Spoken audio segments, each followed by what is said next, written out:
الحمد لله نحمده ونستعينه ونستغفره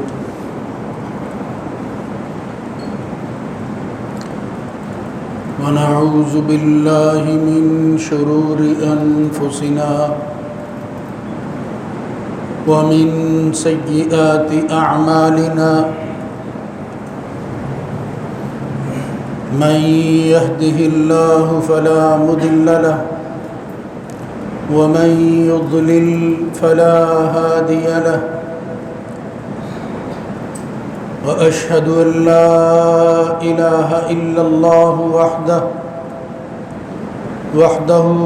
وحده لا شريك له وأشهد أن محمدًا عبده ورسوله اللهم صل على محمد وعلى آل محمد كما صليت على إبراهيم وعلى آل إبراهيم إنك حميد مجيد اللهم بارك على محمد وعلى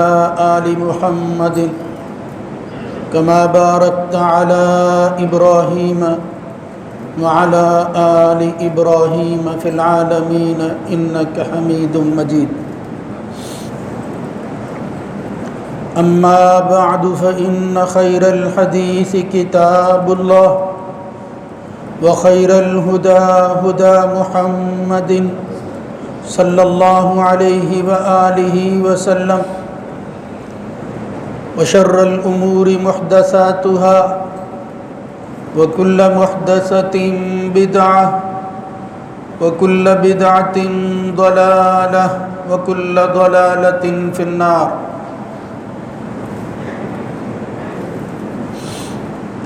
رب أعوذ بك من همزات الشياطين من همزه ونفخه ونفثه يا أيها الذين آمنوا اتقوا الله حق تقاته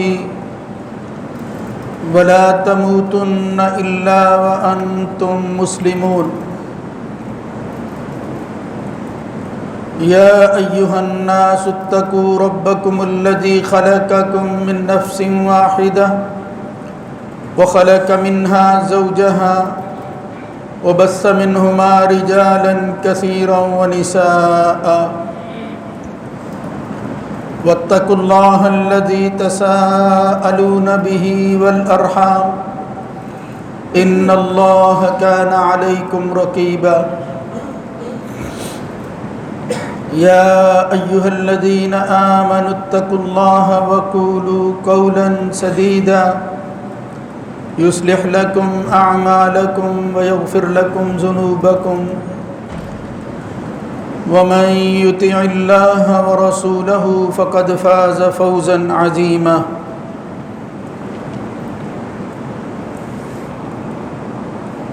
رب اشرح لي صدري ويسر لي أمري واحلل عقدة من لساني يفقهوا قولي وَلَقَدْ نَعْلَمُ أَنَّكَ يَضِيقُ صَدْرُكَ بِمَا يَقُولُونَ فَسَبِّحْ بِحَمْدِ رَبِّكَ وَكُن مِّنَ السَّاجِدِينَ وَاعْبُدْ رَبَّكَ حَتَّى يَأْتِيَكَ الْيَقِينُ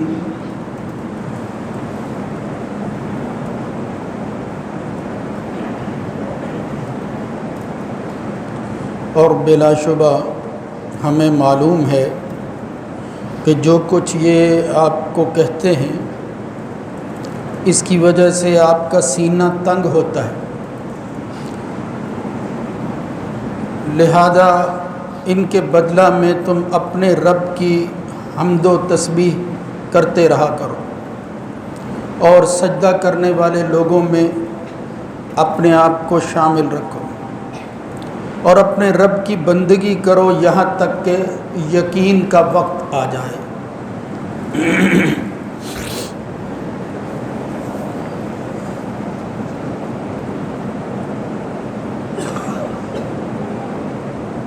اللہ رب العزت کی حمد و ثنا کے بعد درود و سلام سید الرسل سید ولد آدم خاتم النبیین جناب محمد الرسول اللہ صلی اللہ علیہ وآلہ وسلم کی ذات گرامی پر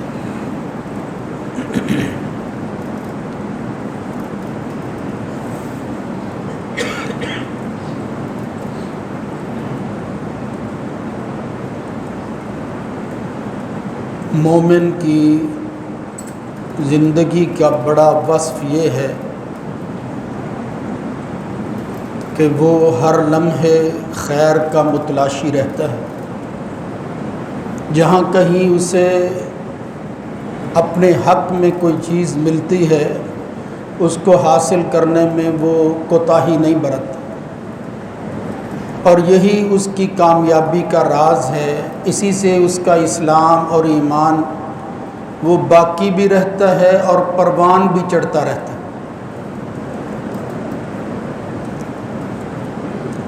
اللہ رب العزت نے اپنے نبی محمد الرسول اللہ صلی اللہ علیہ وآلہ وسلم کو مخاطب کرتے ہوئے ہمیں جو تلقین اور نصیحت کی ہے وہ ان آیات میں واضح ہے کہ نبی کے مقابلہ میں مخالفین جو کچھ کہتے تھے، جو طعن و تشنیع کا نشانہ بنتے رہے، آخری نبی محمد الرسول اللہ صلی اللہ علیہ وآلہ وسلم، اس کی وجہ سے بحیثیت انسان ایک قلق سا پیدا ہو جاتا حضور کے دل میں، اور آپ ان کے ایمان کے بارے میں بھی متفکر ہوتے اور اپنے احوال کا بھی جائزہ لیتے رہتے تھے. اور یہی ایک نبی کی شان بھی ہے کہ وہ اپنے مخالفین کے لیے باوجود اس کے کہ وہ اس کو برا بھلا کہتے ہیں، اس کو کبھی اچھے لفظوں سے یاد نہیں کرتے، مگر نبی ان کا بھلا ہی چاہتا. کبھی ایسا نہیں ہوا کہ ان کے مقابلہ میں نبی نے کوئی ایسی بات کہہ دی ہو کہ جس سے مایوسی جھلکتی. اللہ کا فیصلہ ہو جائے تو نوح علیہ السلام کی طرح وہ اور بات ہے، جب اللہ فیصلہ کر لے پھر نبی اس کے بعد کیا کہتا ہے اپنے تجربے کی روشنی میں، وہ استثنائی سی چیز ہے. ورنہ خود محمد الرسول اللہ صلی اللہ علیہ وسلم کی زندگی تو بتاتی ہے کہ مشکل ترین مرحلہ جس کے بارے میں صحابہ نے پوچھا بھی تو انہوں نے کہا کہ واقعتاً وہ طائف کا سفر میرے لیے مشکل ترین اور ایسے حالات میں سے تھا کہ جن کو میں یاد کرتا ہوں تو میرے لیے وہ تکلیف دہ مرحلہ ہوتا، آسانی نہیں تھی. مگر اس وقت بھی اللہ کے رسول صلی اللہ علیہ وسلم نے زبان سے کوئی ایسی بات نہیں کہی جو ان کے مخالف ہو، ان کی ہدایت کی دعا کرتے رہے. اللہ تعالیٰ نے اسی کا نقشہ ان 3 آیات میں کھینچا ہے. وَلَقَدْ نَعْلَمُ أَنَّكَ يَضِيقُ صَدْرُكَ، آپ قلق ضرور محسوس کرتے ہیں، دل میں ضرور آتا ہے، تنگی آتی ہے، یہ مجھے کیا کہہ رہے ہیں، میں تو ایسا نہیں ہوں. دوسری بات یہ ہے کہ میں تو ان کے بھلے ہی کی ساری کوشش کر رہا ہوں. تو اللہ رب العزت نے اس کے مقابلہ میں دل کی ڈھارس بندھانے کے لیے، اطمینان حاصل کرنے کے لیے، اپنے آپ کو اس سکون میں بڑھانے کے لیے جو بات ارشاد فرمائی ہے وہ ہمارے پیش نظر ہے. فرمایا سبح بحمد ربک، آپ اپنا کام کیجئے اور پھر ان کی استان و تشنیع اور ان کے الزامات کے جواب کے اندر آپ نے کیا کرنا ہے، فسبح بحمد ربک، اس مالک کی، اس اپنے رب کی تسبیح و تحمید میں صبح و شام جو ہے وہ مصروف رہو، ہر وقت جو ہے وہ اس کا نام اور اس کا ذکر کرتے رہو. اور پھر یہی نہیں ہے وَقُم مِّنَ السَّاجِدِينَ، وہ لوگ جو ہر معاملے میں اللہ کے سامنے جھکتے ہیں، آپ ان کے مبتدی بن جیجیے، یعنی ان کا آغاز کرنے والے بن جیے. وَقُم مِّنَ السَّاجِدِينَ، یہ نہیں ہے کہ اس کی وجہ سے آپ کہیں کہ میں کس مصیبت میں مبتلا ہوں، بلکہ اس کو غنیمت جانیے کہ یہ وقت بھی مجھے اللہ کے قریب کرنے کا ذریعہ بن جاتا ہے، ان کی طعن و تشنیع بھی مجھے کہیں اور نہیں لے جاتی، اللہ ہی کی طرف میرا رخ پھرتا ہے۔ اس لیے فرمایا کم من الساجدین، تسبیح کرو، اور پھر آخر میں کہا یہ کوئی وقتی مشغلہ نہیں ہے، وَاعْبُدْ رَبَّكَ حَتَّى يَأْتِيَكَ الْيَقِينُ۔ اور یہی ہمیں مومن مسلمانوں کو بھی پیش نظر رکھنا چاہیے کہ بندہ اللہ کا ہو کر رہ جائے، بندگی یوں کرے کہ پھر وہ وقت آ جائے کہ جس کے آنے میں کسی کو شک نہیں ہے، یعنی موت آ جائے انسان۔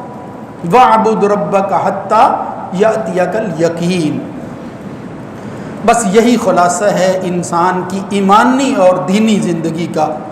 کہ جب وہ کسی کا ہونے کا دعویٰ کر لے پھر اس دعوے پر بطور صداقت اور دلیل کے اپنے آپ کو لگا دے، یعنی صالح اعمال کے کرنے میں، نیکیوں کے حصول میں جس طرح سبقت لے جا کر آگے بڑھ کر تم کوشش کرو اور پھر تم اپنے ایمان کا اظہار کرو، وہ پھر کسی موسم کے ساتھ، کسی وقت کے ساتھ، کسی مہینے کے ساتھ مخصوص نہیں ہونا چاہیے، بلکہ ساری زندگی انسان کی بندوں والی زندگی جو ہے وہ بن جانی چاہیے، اور وہ بندہ بھی کس کا ہو؟ اس اللہ کا بندہ ہو جو مالک الملک ہے، جو رب العالمین ہے، اس لیے کہ اس کی بندگی اور غلامی ہی انسان کو دوسرے انسانوں کی غلامی سے نجات عطا کرتا ہے۔ اگر بندوں کی غلامی سے نکلنا ہے اور اس غلامی پر فخر کرنا ہے تو پھر اس کے ہو جائیں، پھر اللہ تعالیٰ یہ انسانوں کے جو طوق ہیں، جو ظاہری پابندیاں ہیں، غلامیاں ہیں، ان کو پھر اللہ رب العزت اپنی بندگی کی وجہ سے آزادیوں میں تبدیل فرمائے۔ میرے بھائیوں، یہ ہی بات عرض کرنی ہے کہ رمضان کا مہینہ یہ نیکیوں کا موسم بہار کہلاتا ہے، لیکن اس کے بعد اب کیا کرنا ہے؟ اپنے آپ کو آزاد چھوڑ دینا ہے کہ کوئی مصیبت تھی جو ہمارے اوپر لاگو ہوئی تھی تو اب شکر ہے کہ اس سے جان چھوٹی، یہ نہیں ہے، یہ تو منافقوں کا طریقہ ہے، یہ تو کفر کا راستہ ہے۔ ایمان والا بندہ، سلامتی چاہنے والا بندہ یہ نہیں کہتا، بلکہ وہ تو خوش ہوتا ہے اس بات پر کہ اللہ کی مہربانی، فضل اور اس کی توفیق سے میں اس قابل ہوا کہ میں اس کی بندگی میں کچھ وقت گزار سکا، اور پھر میرے لیے وہ بندگی کرنا آسان ہو گئی۔ اب اس آسانی کے بعد یہ عمل میری زندگی کا معمول کیسے بن سکتا ہے؟ یعنی غیر رمضان کے اندر میں وہ کام جو رمضان میں سیکھ چکا ہوں اس کو برقرار کیسے رکھ سکتا ہوں؟ اس کو کہتے ہیں ثبات، یعنی دین پر قائم ہو جانا، اس طرح اپنے آپ کو لگا دینا اس بات پر کہ یہ جس کا آغاز میں نے کیا ہے اب اس میں کمی نہیں آئے گی، آگے ہی بڑھوں گا، یعنی نیکیوں کے اندر جو ہے وہ آگے بڑھنا۔ اور حقیقت یہ ہے کہ جب آدمی اس کا ارادہ کر لیتا ہے تو اس کے احسانات اس کے مقابلہ میں اتنے زیادہ ہیں، کوئی بندہ یہ سمجھے کہ مجھے ان عملوں کی وجہ سے کچھ ملتا ہے تو محمد الرسول اللہ صلی اللہ علیہ وسلم نے فرمایا نہیں ہی، یہ اللہ کے فضل سے سب کچھ حاصل ہوتا ہے۔ ورنہ حقیقت یہ ہے کہ اگر یہ اعمال ناپے جانے لگے تو پھر ہمارے لیے مشکل پیدا ہو جائے گی۔ دنیا میں بھی اللہ رب العزت کا یہ احسان ہے، ایک حدیث میں آتا ہے کہ ان اللہ کتب الحسنات والسیئات، اللہ تعالیٰ نے نیکی اور بدی جو ہے وہ لکھی ہوئی ہے۔ اور پھر ہوتا کیا ہے؟ اگر کوئی بندہ کسی نیکی کو دیکھ کر فَإِنْ ہَمَّ بِعَمَلِهَا، کوئی اچھا کام کرنے کا ارادہ کرتا ہے تو اس کی عنایت اور مہربانی دیکھو، ابھی صرف ارادہ کیا ہے کہ میں یہ نیک کام کروں گا، كَتَبَ اللَّهُ لَهُ حَسَنَاتًا، اسی پر اللہ تعالیٰ اس کی نیکی لکھ دیتا ہے۔ یعنی جزا تو مل گئی ہے، بدلہ مل گیا ہے، ابھی صرف ارادہ کیا ہے، نیکی اتنی ہے، تمہارا یہی کام ہے، حالانکہ تم نے کیا نہیں، اس کی مہربانیاں دیکھو، لیکن اگر بدلے کی بات ہے تو وہ تو مل گیا ہے۔ فرمایا بالکل اسی طرح اگر وہ ارادہ کرنے کے بعد فَإِنْ عَمِلَ بِهَا، اگر اس نے وہ ارادہ جو ہے اس کو عمل کی شکل میں ڈھال دیا ہے کتب اللہ لہ عشر حسنات الی 700 الی اضعاف کثیرہ، پھر اللہ تعالیٰ اس کے عمل کو 10 سے 700 اور 700 سے بھی آگے کئی درجہ بڑھا کر دے دیتا، پھر اضعاف کثیرہ بڑھتا ہی جاتا ہے اس کا عمل۔ یعنی جب آپ کام کر گزرتے، بدلہ تو صرف ارادے پر ہی مل گیا تھا، دوسری طرف معاملہ دیکھو، فَإِنْ هَمَّ بِسَيِّئَةٍ، اگر اس نے کسی برائی کا ارادہ کیا ہے لیکن لم يعملها، ابھی اس نے اس برائی کو کیا نہیں ہے، آپ اندازہ کریں اس مالک کی مہربانیوں کا، صرف ارادہ کیا ہے اس نے برائی کا لیکن اس نے کیا نہیں، پہ صرف ارادے تک بات رہے۔ اللہ رب العزت نے فرمایا اس برائی سے دور رہنا بھی تیرے لیے میں نیکی بنا دیتا ہوں، کتب اللہ لہ حسنۃ کاملۃ، صرف اس برائی کے ارادے کو چھوڑنے کی وجہ سے، عمل نہ کرنے کی وجہ سے، حالانکہ اس نے ارادہ کیا تھا، ارادہ برائی کا کیا، ادھر ارادہ کیا تو نیکی مل گئی، ادھر برائی کا ارادہ کیا حالانکہ سزا ملنی چاہیے تھی۔ اصول تو یہ ہے، اصول کا تقاضا تو یہ ہے، لیکن فرمایا اللہ رب العزت اس برائی کرنے کے ارادہ کرنے والا جب تک عمل نہیں کرتا، اللہ اس کے ارادے کو بھی کتب اللہ لہ حسنۃ کاملہ، کامل نیکی بنا کر اس کے کھاتے میں شمار کر دیتا، کامل نیکی کر۔ اور پھر دوسرا، اگر وہ برائی کر لیتا ہے تو کتب اللہ لہ سیئۃ واحدۃ، پھر اللہ تعالیٰ جو ہے وہ کئی گنا بڑھا کر نہیں ہے، وہ برائیوں کو نہیں بڑھاتا، وہ تو بہت مہربان ذات ہے کہ چلو یہ بشر ہے، یہ خطا کا پتلا ہے، پہلے اس نے ارادہ کیا چھوڑ دیا تھا، میں نے اس کو جو ہے وہ نیکیوں سے نواز دیا تھا، اب اگر یہ کر ہی گزرا ہے تو جتنا اس نے کیا ہے اتنا ہی لکھو، اگر ایک کام کیا ہے تو ایک ہی لکھو، اس کو بڑھانا نہیں۔ عرض کرنے کا مطلب یہ ہے کہ اللہ کے اصول دیکھیں، اس کے دستور دیکھیں، اور اس کی مہربانیاں اور فضل جو ہے وہ اس کو جانچیں، کوئی شمار نہیں ہے۔ اس لیے اس رمضان کے مہینے کو پانا، پھر اس کے بعد جو ہے وہ اعمال کی کثرت نہیں ہے، اعمال کا حجم جو ہے وہ مقصود نہیں ہے، اس کو بڑھانا مقصود نہیں ہے۔ آپ احب الاعمال، جناب عائشہ رضی اللہ تعالیٰ عنہ کہتی ہیں حضور نے فرمایا احب الاعمال الی اللہ، کچھ نہیں ہے تم سارا قرآن نہیں پڑھ سکتے، احب الاعمال الی اللہ، باقی رمضان کے علاوہ ایک پارہ تو پڑھ سکتے ہو، ایک پارہ تو مشکل نہیں ہے۔ فرمایا اللہ کے ہاں اعمال میں سب سے محبوب اللہ کو کون سے ہیں؟ وہ سارا قرآن پڑھنا نہیں، ادومھا وان کلا، کوئی کام آپ شروع کریں پھر اس پر ڈٹ جائیں، خواہ وہ قلیل ہی کیوں نہ ہو، تھوڑے سے تھوڑا کام کیوں نہ ہو۔ محمد الرسول اللہ صلی اللہ علیہ وسلم فرماتے ہیں، صحیح مسلم میں روایت آتی ہے، لَأَنْ أَقُولَ سُبْحَانَ اللَّهِ وَالْحَمْدُ لِلَّهِ وَلَا إِلَهَ إِلَّا اللَّهُ وَاللَّهُ أَكْبَرُ، یہ کیا کلمہ ہے؟ میں یہ کہتا ہوں کہ اللہ پاک ہے اور سب تعریفیں اور اصل تعریف کے لائق صرف اللہ کی ہستی ہے، اس کے علاوہ کوئی کبریائی اور بڑائی کے قابل نہیں ہے، سبحان اللہ والحمد للہ، یہ کلمہ کہنا اللہ کے رسول فرماتے ہیں احب الی مما طلعت علیہ الشمس، اگر مجھے وہ ساری کی ساری زمین جہاں کہیں سورج طلوع ہوتا ہو وہ ملے، اس کے مقابلہ کے اندر یہ کلمہ کہنا مجھے زیادہ محبوب اور پسندیدہ ہے، احب الی۔ پھر کہیں فرمایا رکعت الفجر خیر من الدنیا وما فیہا، او بندے ذرا آ تو صحیح، تو رمضان میں محنت کرتا رہا ہے، تیری قدر اللہ جو ہے وہ اس قدردانی کرنے والا ہے، وَكَانَ سَعْيُكُمْ مَشْكُورًا، اللہ جس طرح من کان یرید العاجلۃ عجلنا له فی الدنیا ومن اراد الآخرۃ وسعى لها سعیها وهو مؤمن، بس ایمان کی حالت ہونی چاہیے، یقین اس پر ہونا چاہیے، اس کے بعد آپ جو بھی کریں گے فَأُولَٰئِكَ كَانَ سَعْيُهُمْ مَشْكُورًا، ان کی کوشش رائگاں نہیں جائے گی، اس کی قدر کی جائے گی، بڑی قدر کرنے والا ہے وہ ہمارے۔ اس لیے اللہ رب العزت نے یہ غیر رمضان کے اندر جو کچھ کرنا ہے وہ صرف ثبات دکھانا ہے کہ ہم نے جان نہیں چھڑائی، ہم اس پر قائم اور دائم ہیں، اگرچہ عمل کے اعتبار سے بہت کم جو ہے وہ کریں، تو کیا مشکل ہے؟ رکعت الفجر خیر من الدنیا وما فیہا، دنیا وما فیہا سے ایک طرف ہو اور دوسری طرف صبح کی نماز سے پہلے 2 رکعتیں بندہ پڑھ لے تو وہ دنیا وما فیہا سے کہیں بہتر ہو، کیا مشکل ہے میرے بھائی؟ من صلی فی یوم و لیلۃ سنتی عشرۃ رکعۃ، کچھ نہیں ہے، فرض تو تم نے ادا کرنا ہی ہے، یہ اسلام کے بقا کی علامت ہے۔ فرض بھی بندہ چھوڑ دے مسلمان نہیں رہتا پھر، یہ کفر اور اسلام میں فرق کرنے والی چیز ہی یہ ہے۔ لیکن ہمیں اس کے ساتھ اگر تم 5 نمازوں کے آگے پیچھے 12 رکعتیں ادا کر لو، اللہ رب العزت فرماتا ہے اپنے نبی کی زبان کے ذریعے بن اللہ لہ بیتا فی الجنہ،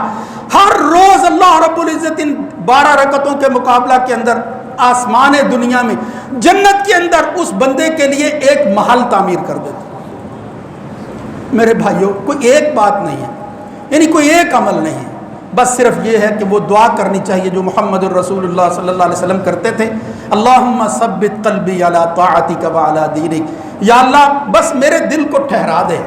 میرا دل اگر کسی اور طرف جانے کی کوشش کرے تو سارے دل تو تیری ان انگلیوں پر ہوتے ہیں، تو ہی پھیرتا رہتا ہے، ثبت قلبی، اور پھر دعا کرے یا اللہ اس کو ثابت قدم رکھ، مجھے اس دین پر اور اپنی اطاعت پر میرے دل کو جو ہے وہ ثابت قدم رکھ، اور پھر ساتھ ہی ربنا لا تزغ قلوبنا، یہ دعا کرے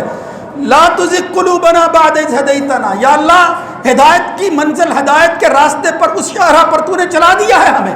ہم اپنے منزل کو پانا چاہتے ہیں، لا تزغ قلوبنا، اب یہاں ٹیڑھ نہیں آنی چاہیے، یہ ٹریک بدلنا نہیں چاہیے، اسی پر جو ہے وہ میں چلتا جاؤں، لا تزغ قلوبنا بعد اذ ہدیتنا وہب لنا من لدنک رحمہ انک انت الوہاب، نوازشیں مہربانیاں تیری طرف سے ہوتی ہیں، مجھے دیتا جا۔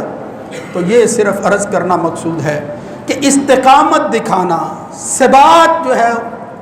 وہ اپنے عمل کے ذریعے ثابت کرنا، اور اس ثبات پر جو ہے وہ زندگی گزارنا، حتیٰ کہ وہ وقت آ جائے کہ اللہ سے ملاقات جو ہے وہ ہونے کا وقت ہو، من احب لقاء اللہ احب اللہ لقاءہ، اسی وقت کے بارے میں فرمایا جو اللہ سے ملنے کو پسند کرتا ہے پھر اللہ بھی اس کو محبوب جانتا ہے۔ لیکن کون پسند کرتا ہے؟ جس کو اللہ تعالیٰ کے ہاں اس سے ملاقات کی خواہش ہو، وہ جانتا ہو وہ مالک کیا ہے، اور وہ وہی بندہ ہے کہ جس کو اللہ رب العزت جو ہے وہ اپنی مہربانی اور توفیق کے ساتھ صالح اعمال جو ہے وہ ان کے مقدر میں کر دیتا ہے، لکھ دیتا ہے۔ رسول اللہ صلی اللہ علیہ وسلم نے فرمایا کبھی دوسری طرف جو ہے وہ تمہارا دھیان نہ جائے کہ میں نے کوئی کم قرآن پڑھا ہے، صبح و شام جو ہے وہ میں نے کون سی نیکی ہے جو نہیں کی ہے، اس پر اتراؤ نہیں۔ خود اللہ کے رسول نے فرمایا لن ینجی احد منکم عملہ، یاد رکھو اگر نجات کا وقت آ گیا تو عملوں کی بنیاد پر فیصلہ نہیں ہونا۔ صحابہ نے کہا یا رسول اللہ ولا انت یا رسول اللہ، کیا آپ کا معاملہ بھی یہ ہوگا؟ آپ کے عمل، اللہ کے رسول کے عمل بھی اس کو جنت میں نہیں لے جائیں گے؟ فرمایا لا الا ان یتغمدنی اللہ برحمت منہ، ہاں میں بھی محمد جنت میں نہیں جا سکتا جب تک کہ اللہ کی رحمت مجھے ڈھانپ نہ لے گی۔ بس میرے بھائیوں، یہ عمل ایک بہانہ ہے، یہ اپنی زبان میں کہہ رہا ہوں، اللہ کے لائق نہیں ہے یہ کلمہ، ایک بہانہ، ایک ذریعہ ہے، ورنہ اس کے بعد اللہ کی رحمت جو ہے انہی کے ذریعے وہ شامل حال ہو جاتی ہے۔ بس اللہ کی رحمت کے مستحق بننے کے لیے اس کا حصہ بنتے ہوئے زندگی گزارنے کا عہد کرنا، اور پھر اللہ سے دعا کرنا کہ یا اللہ مجھے اس پر استقامت نصیب فرما۔ ان کے بدلہ کے اندر یہی وہ لوگ ہیں جن کے بارے میں کہا ثم استقاموا تتنزل علیہم الملائکہ، پھر اللہ کے فرشتے اتر کر کہتے ہیں اللہ خوف علیہم، کہ تمہارے لیے اب کوئی خوف نہیں ہے، ولا هم يحزنون، نہ وہ غمگین ہوں گے۔ ان الذين قالوا ربنا الله ثم استقاموا تتنزل عليهم الملائکۃ الا تخافوا ولا تحزنوا، خوف اور غم اور حزن نہیں ہے، کیا ہے؟ وابشروا بالجنۃ التي كنتم توعدون، اعلان ہو رہا ہے کہ وہ رحمت کا فیصلہ ہو چکا ہے، صرف استقامت دکھانی ہے، آپ نے ڈٹے رہنا ہے اس بات پر، اللہ کی بندگی سے منہ نہیں موڑنا۔ وابشروا بالجنۃ التي كنتم توعدون، جس کا تمہیں وعدہ کیا تھا ابھی سے اعلان ہو رہا ہے کہ تمہیں وہ خوشخبری سنائی جاتی۔